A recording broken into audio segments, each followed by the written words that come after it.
Olá pessoal, a aula de hoje como observar e registrar o comportamento animal, uma aula sobre métodos.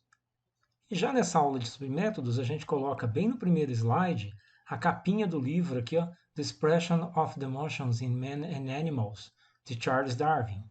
Esse é um livro que a gente considera que inaugura o estudo do comportamento animal, inaugura o estudo dos métodos no uso do comportamento animal.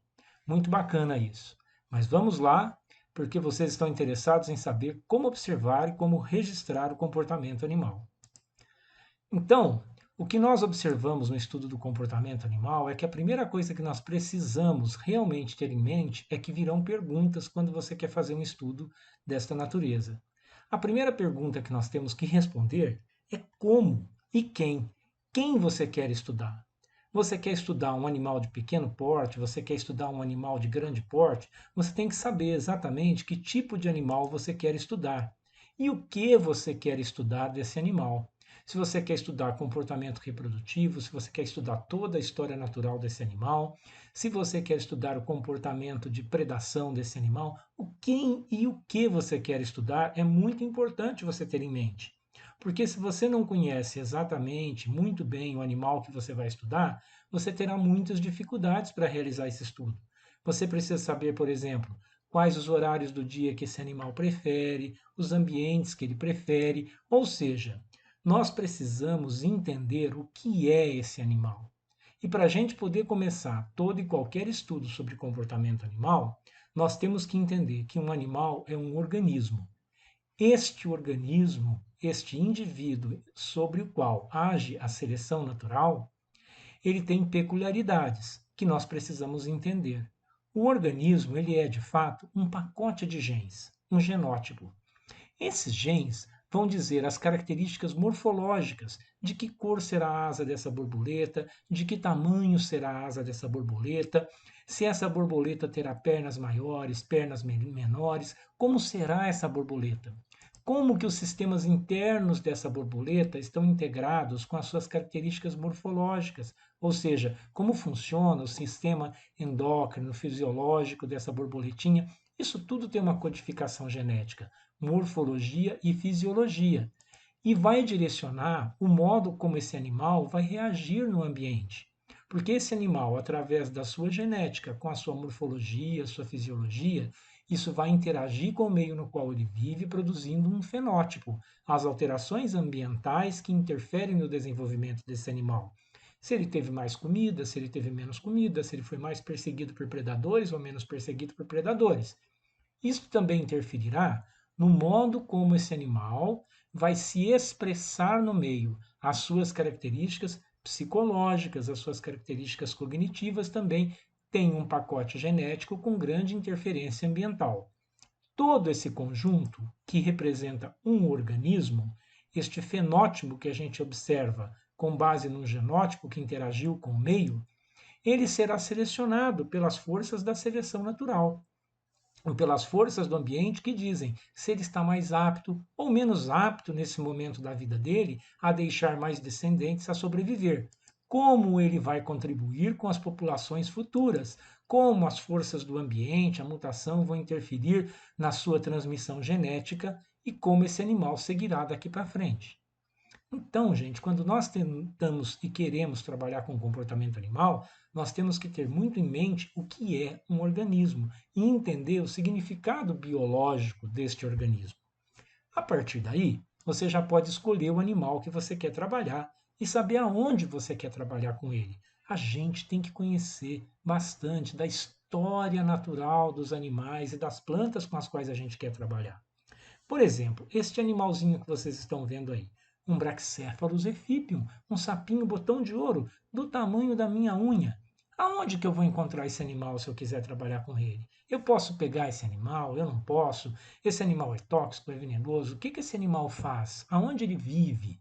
Não é? Eu preciso entender isso. Eu preciso saber que esse animalzinho aí, por exemplo, ele adora casamento de viúva ou casamento de espanhol.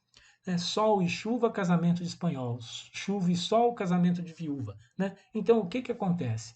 Esse animalzinho gosta de dias quentes, com chuva, com aquelas nuvens que entram e que saem. Ele é um animal diurno. Quando acontece isso na Mata Atlântica, que é um lugar onde ele gosta, e áreas de montanhas, ele bomba. Ele sai debaixo das folhinhas, sai debaixo das bromélias e começa a procurar suas fêmeas para reprodução. Então é muito interessante, a gente tem que ter uma noção da cronobiologia do animal, do seu relógio biológico, onde você vai encontrá-lo, quando você vai encontrá-lo, tá?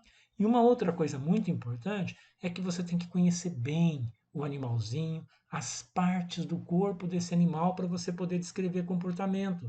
Você tem que saber se ele tem cabeça, braço, perna, se ele tem cauda, se ele tem artelho, se ele tem gaster, se ele tem antena, se ele tem um monte de estruturas que a gente tem que saber o nome das estruturas, a nomenclatura do corpinho do animal, para você poder descrever esse comportamento de uma forma adequada, tá bem?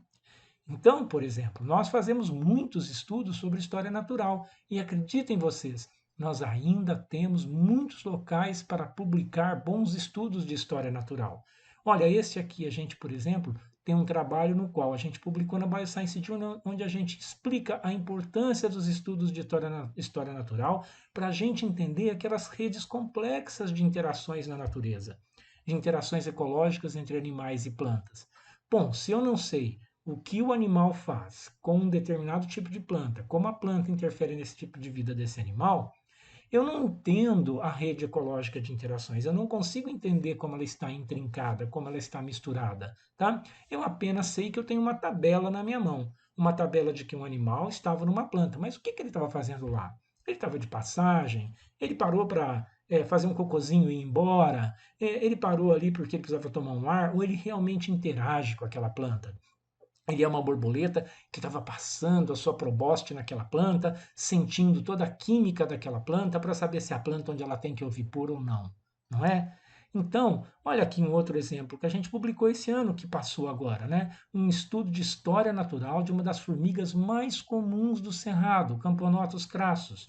Nunca tinha sido feito um estudo da história natural dela, qual o horário do dia que ela está ativa durante o período de seca, durante o período de chuva, quantas saem do ninho num horário, quantas saem no outro. Por que isso é importante? Gente, é uma das formigas que mais tem interações com plantas, com nectários extraflorais, com homópteros. É uma formiga super abundante em todas as regiões do Brasil. É uma formiga que a gente não conhecia nada da história natural básica dela. Todo mundo sabia, sabia, sabia, mas não tem nada no papel. Tinha gente, por exemplo, que dizia que ela só fazia ninho em árvore, em tronco. E não, ela faz ninho no chão, ela faz ninho satélites, ela vai longe do seu ninho, ela pega uma ampla gama de alimentos, ela come bicho, ela come alimento líquido, ela sobe em planta, ela vai em buraco. Então você pega esse nosso trabalhinho no Journal of Natural History e você vai entender exatamente como é que você faz o estudo de história natural de uma determinada espécie, quanto entra de comportamento nisso, quanto entra de ecologia comportamental, que é a gente entender como o comportamento interfere na evolução do animalzinho, tá? Como interfere no como e quanto ele vai deixar de prole para as gerações futuras. Então isso é muito importante, conhecer o animal que você está estudando e conhecer o ambiente no qual você trabalha, tá? Porque você depois vai passar por uma outra fase, quando você está elaborando o seu trabalho, elaborando o seu projeto, escolhendo os métodos. Só conhecendo o animal, você vai saber o quanto você interfere na vida desse animal. Por exemplo, aqui é um grupo de estudos que trabalha com lêmures. Será que está acontecendo um trabalho nesse momento? Não está acontecendo um trabalho. Porque será que essa pesquisadora aqui está interferindo com o comportamento desse animal? Será que esse rapaz está interferindo? Certamente estão interferindo, porque a gente tem que levar em consideração que nós precisamos conhecer bem as capacidades cognitivas, as capacidades dos animaizinhos, né? Para a gente entender se esse animal tem uma grande percepção de cheiro, tem uma grande percepção de cor, tem uma grande percepção de espaço, né? Como é que esse animal percebe o ambiente? Porque o animal percebe o ambiente totalmente diferente de você. O animal tem um olfato, possivelmente esse animal tem um olfato mais aguçado que o seu, talvez tenha uma visão mais aguçada que a sua. A gente não pode confundir as nossas habilidades, o nosso comportamento, o que nós somos capazes de perceber com o que o animal percebe. Nós não podemos antropomorfizar as coisas, passar valores, percepções humanas para o animal. A gente tem que ser empírico. O que você está observando, você escreve, você descreve, tá? Você não pode imaginar coisas pelo animal. E você tem que tomar cuidado se a cor da sua roupa não está interferindo, a distância que você está, o seu cheiro, se você passou perfume, se você está fedido, se a sua roupa está limpa, se a sua roupa está suja, se você lavou ela com um amaciante que deixou ela muito cheirosa e o bicho vai perceber isso ou não. Tudo pode interferir. Então a gente tem que estar acostumado, tem que estar trabalhando com esse animal. Eu já trabalhei com formiga em laboratório que ela parava e olhava para mim. Ela estava lá andando na sua arena, de repente parava e olhava. A gente só conseguiu estudar ela colocando anteparos na frente do formigueiro para que ela não nos visse. Isso é muito comum quando a gente trabalha com aquário, por exemplo. Né? Você está observando o peixinho está observando você. Quem tem peixe em casa sabe disso. O lebiste, por exemplo, só de você se aproximar do aquário, eles já vão todos assim para o cantinho, sabendo onde é que você põe alimento. Tá? Então tem que tomar muito cuidado com as percepções. E a outra coisa, limitações suas para estudar comportamento. Gente, se você, por exemplo, tem pavor de cobra, pavor de serpente, como é que você vai estudar uma serpente bem? Você vai ter medo de trabalhar com o animal, você não vai observar o comportamento dele direito. Se você não gosta de trabalhar à noite no escuro, você tem medo de aranha, você tem medo de morcego, como é que você vai trabalhar com a biologia floral de uma flor noturna, por exemplo?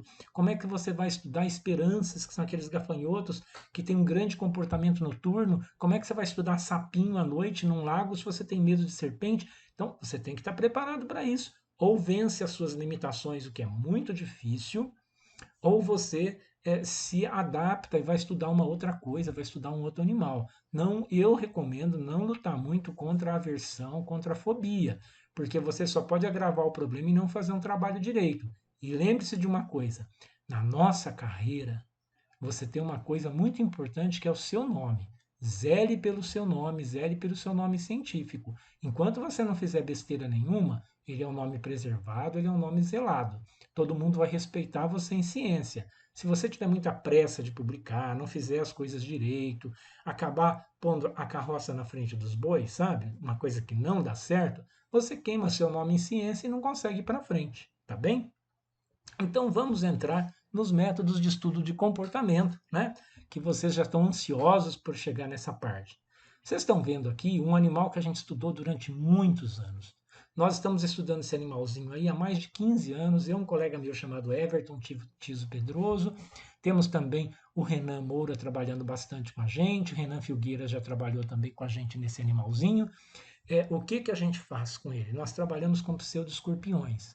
E a gente observou aqui um pseudoescorpião que fazia o seguinte: a mãe constrói um ninhozinho de seda. Dentro desse ninhozinho de seda, ela tem os ovos dos filhotinhos. Eles vão crescendo lá com ela vai dando comidinha para eles, caça uma comidinha, caça outra, traz para eles. Algumas vezes acontece de ela estar se reproduzindo no período seco e não encontra alimento de jeito nenhum. E as ninfas estão chegando próximas do último instar ninfal da fase de dispersão. Então, o que, que essa mãe faz? A gente descobriu isso em laboratório, fomos estudar isso no campo e laboratório e saiu uma pesquisa muito interessante.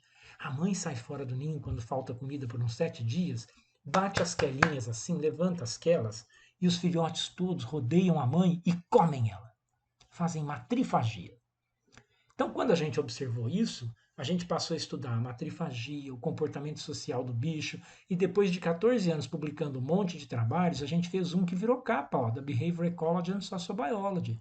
Nosso trabalho foi aceito na revista e, além de tudo, virou capa, por causa dessa foto aqui do Everton, do pseudo-escorpiãozinho agarrando uma formiga gigantesca para ele, uma cefalotes, né? Então o nome da foto foi Davi versus Golias, né? Como é que a gente observa esses comportamentos que são raros, que é a primeira vez que a gente está observando na natureza, que você precisa descrever tudo daquele comportamento? É através de uma ferramenta de método chamada amostragem de todas as ocorrências, ou ad libitum sense, tá? All occurrence sample. Então a gente faz uma amostragem de todas as ocorrências, você anota tudo, absolutamente tudo que você está vendo daquele comportamento. Eu gosto muito, quando estou fazendo história natural, estudando um animalzinho pela primeira vez, fazer um repertório comportamental dele. Eu fico lá umas 20, 30 horas quietinho, vendo tudo que ele faz, tudo que ele deixa de fazer e vou anotando. A gente descobre muita coisa interessante fazendo isso. Depois eu faço por uma fase na qual eu quantifico esses comportamentos, quanto ele faz de cada comportamento daquele. Nossa, gente, isso dá muita ideia de trabalho para a gente Isso é muito bom, fazer o repertório comportamental dos animais. E alguns a gente até publica, viu? Muito bem. Um segundo caso é quando você está observando o comportamento de um animal, por exemplo, essas libélulas que eu estudo com um aluno meu chamado Fernando Anco Valdívia, que é um aluno meu do Peru, que está aqui fazendo doutorado comigo na USP. A gente estuda, por exemplo, o comportamento desse animal. E uma das coisas que mais nos interessa nele, como vocês estão vendo que o macho é bem coloridinho e a fêmea tem poucas cores, né? É a gente observar, como a gente já observou anteriormente para hemípteros, como vocês estão vendo aqui embaixo, o comportamento sexual. E quando eu estou observando, por exemplo, comportamento sexual, comportamento de predação, o que é muito importante? A sequência na qual os eventos ocorrem. Primeiro ele escolhe um puleiro, aí ele defende um território, aí ele disputa com outros machos, aí ele atrai a fêmea, aí ele faz o voo com a fêmea nupcial, aí ele estabelece o wheel, que é essa figurinha que vocês estão vendo aqui, né? O macho se ataca com a fêmea, se atracha com ela lá para fazer a reprodução, ele espelha o espermatozoide de outro macho, depois ele afunda a fêmeazinha na água, ó, para ela ovipor aonde ele quer, na vegetação que ele quer, para ele ter certeza da paternidade. Então, quando interessa você saber toda a sequência do comportamento, a gente usa Our Occurrence Sample, que é a amostragem de todas as ocorrências, mas também Sequence Sample, ou seja, a amostragem sequencial ou amostragem de sequências. Você anota e observa cada sequência o maior número de vezes que você puder para ter confiabilidade, para ter certeza do que você está observando. Lembra, confiabilidade da garantia para o seu nome e da garantia para o seu trabalho. Outras vezes você vai escolher um animal que é muito numeroso, difícil de saber o que todo mundo está fazendo naquele momento, ou um animal que é muito lento, que parece que não faz nada, não é? Então, lembre-se, comportamento é tudo que um animal faz ou deixa de fazer. Quando você vai estudar, por exemplo, colônias de formiga, colônias de vespa, colônia de abelha, colônia de cupim, é muito legal se você já fez o repertório comportamental. Você tem uma tabela dos comportamentos. E aí você faz amostragem instantânea, ou snapshots, ou fotografias do ambiente. Não vai usar essa câmera velha aqui, viu, gente? Essas câmeras mais velhas custava caro revelar filme que vocês não têm ideia. Vocês não sabem a maravilha que são os celulares que vocês usam hoje. Faz muito mais do que muita câmera boa que tem por aí, tá? Então o que você faz? Você tem uma lista de comportamentos, você chega no formigueiro e faz comportamento 1, snapshot 1. O que todo mundo que está parado na entrada do ninho, você vai lá e conta. Comportamento 2, coletando alimento, você vai lá e conta. Comportamento 3, defendendo o ninho, você vai lá e conta. Comportamento 4, autolimpeza, você vai lá e conta. Quando você passou esses 45, 50 comportamentos, você para, descansa 5 minutos, que você tem que estar inteiro para a próxima observação. Aí vai e passa aquela lista de novo.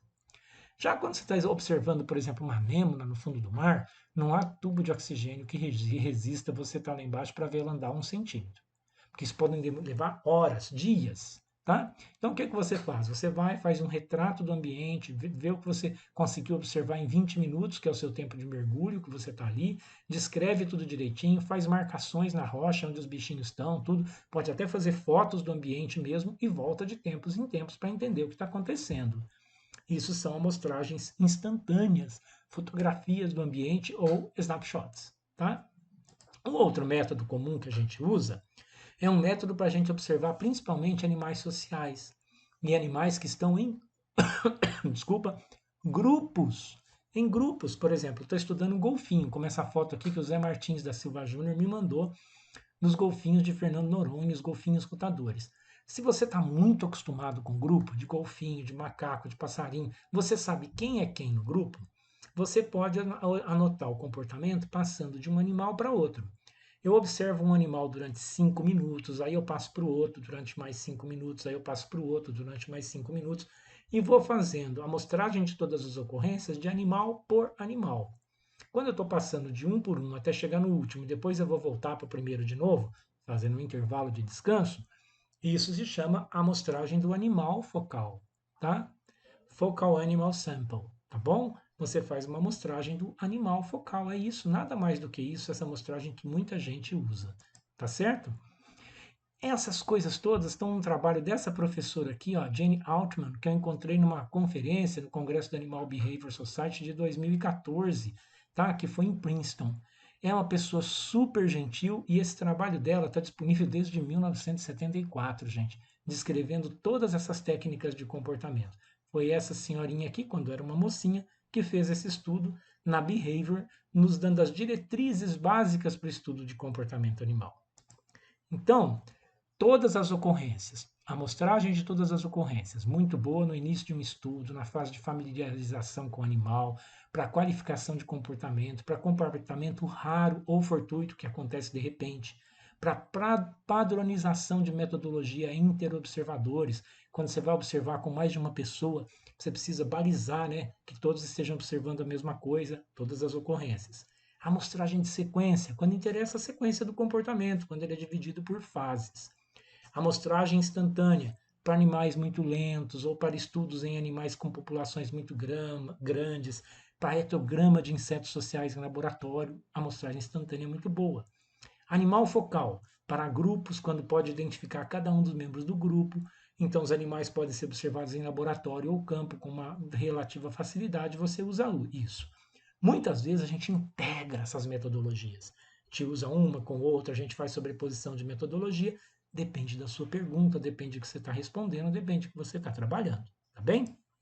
Muito bem. Tem tudo isso no nosso livrinho de Introdução à Ecologia Comportamental, que você encontra ele gratuitamente na internet, desde que foi lançado, assim que a Technical Books vendeu os livros que ela fez, porque a gente não ganha dinheiro com esses livros, é muito pouco que vem para os autores, a gente disponibilizou gratuitamente e eu doei os direitos autorais ao CNPq. Então tem na página do CNPq, ele inaugurou a página de livros eletrônicos do CNPq, no tempo em que o presidente do CNPq era o professor Ney Plesman de Camargo, e também tem na nossa página, na página da ciência que nós fazemos. Você entra lá e vê. Essa aqui é a mesinha para vocês da onde Darwin estudava, na sala de estudos de Darwin, para mostrar para vocês como vocês podem chegar longe estudando biologia básica, estudando comportamento, com muita dedicação e com muita aplicação. Era uma pessoa muito dedicada, uma pessoa muito aplicada e que trabalhava fortemente com a segurança dos seus estudos, com ter respeitabilidade para o seu nome. Veja bem, desde que ele chegou da viagem com Beagle até ele publicar A Origem das Espécies, se passaram 23 anos procurando provas, documentando, escrevendo vários artigos, escrevendo vários livros. Lembre-se, ciência não se faz da noite para o dia, um nome não se faz da noite para o dia. Tudo é com dedicação, tudo com estudo, tudo com muita paciência. Paciência, tenha força de vontade, tenha perseverança, tenha resiliência. Você vai chegar lá, tá bem? Muito bem, muito obrigado. Essa foi mais uma aula nossa. Professor Kleber Del Claro, aqui da Universidade Federal de Uberlândia e também da USP Ribeirão Preto, onde eu trabalho no programa de pós-graduação em entomologia. Nosso laboratório, o Laboratório de Ecologia Comportamental e Interações aqui da UFO, e o nosso grande apoiador, o CNPq. Nosso site, A Ciência que Nós Fazemos. Se você gostou, lembre-se de acompanhar a nossa página no YouTube, no Facebook, tá? E dá um like nela aí para a gente saber que você está nos acompanhando.